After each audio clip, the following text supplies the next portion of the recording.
Welcome back. We are in conversation with Paul Scialla. He's the CEO and founder of Delos, a US-based company which has now found a fabulously growing market in bringing well-being to real estate. And they are, of course, partnering with Knight Frank in India. Let's find out more. Right before the break, I talked about the famous men who have endorsed your business, right? So run me through, what does DiCaprio see in this business which makes him both an investor and a buyer of a Delos home, certified home? Yep. And then Deepak Chopra, who actually does videos in some of your Sure. You know, Yeah. Would you call them well certified? The spas Stay-Well or hotel hotels? rooms, Yes. the residential projects, Absolutely. the certification, Those involved in ones. all. Yeah. I would say every one of these Delos board members believes in this well-building mission. Leo DiCaprio, for instance, has been a sustainability advocate and one of the best for decades. I think understanding the built environment and its impact on both environmental sustainability and biological or human sustainability was quite appealing. Deepak is obviously one of the leading wellness luminaries in the world.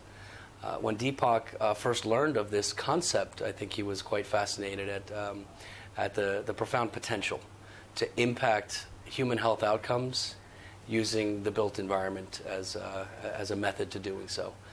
So yeah, these aren't just names put on a page. These are folks that are big believers in this. Mm-hmm.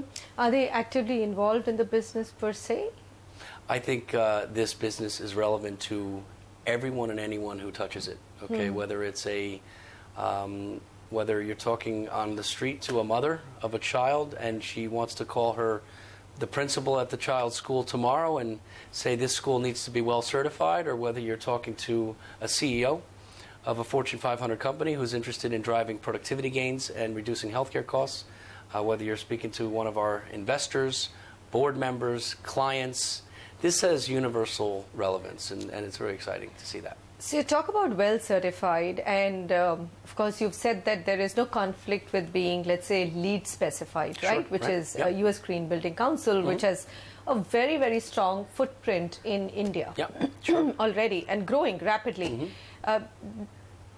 Should you not have just partnered with them? I mean, I'm just saying, or how are you going to work with them in India? Well, it's interesting. First off, the third-party certifying body for LEED is an organization called GBCI, okay, part of the U.S. Green Building Council.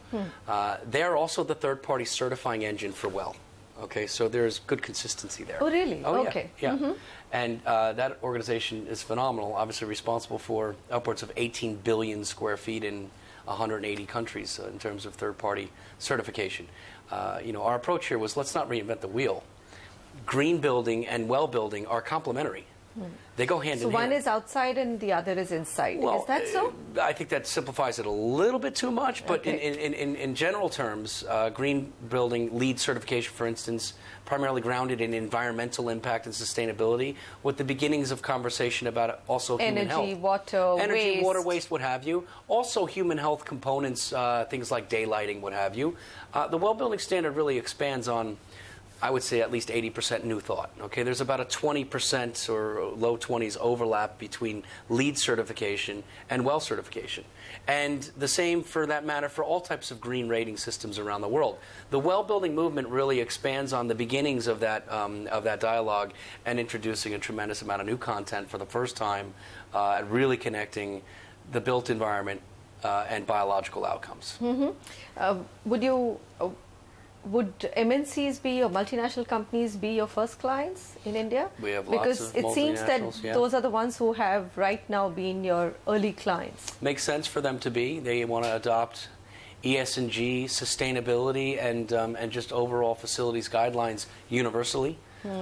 So having an internationally recognized standard that addresses human health and well-being makes perfect sense. Perfect sense. And we've got a lot of Fortune 500 clients and multinational clients now, not only trying this on one or two buildings, but actually now putting their entire portfolio through the WELL Portfolio program.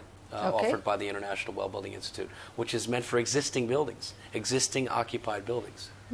So basically retrofitting them. Yeah, really looking at well and well certification, the well building standard. Can't happen without retrofitting, believe me. Well, no, as a journey as opposed to a destination. There are things that can happen right now across a portfolio that you can influence. Operational protocols, programmatic protocols. There are other elements that may not be conducive for another 3 to 5 to 7 years in terms of normal renovation-related upgrades.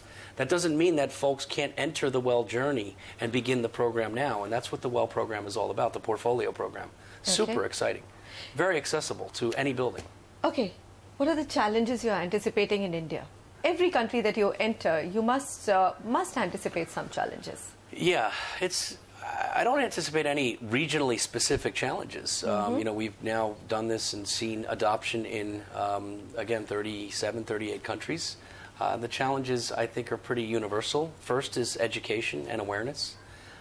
Second is getting people to realize that this is not a binary thing. This is not yes or no. This is not certified or not.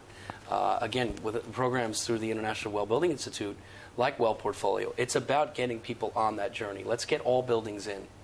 And then, I guess, other than that, it's just process and implementation. Nothing normal, nothing outside the normal scope of challenges. Are you going to have your own team here as well? Yeah, we will, absolutely. Yeah, so you don't have it currently, but currently, you will. We are in the process of formalizing local presence.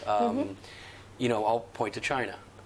2 years ago, we had not one staff or employee in China and not one project. We now have offices in Beijing, Suzhou, Shenzhen, upwards of 40, 50 staff, and over 250 projects. We expect the same thing to happen in India. All the very best for your India journey. Thank you. Paul Scialla, thank you very much for speaking with CNBC TV 18. Likewise.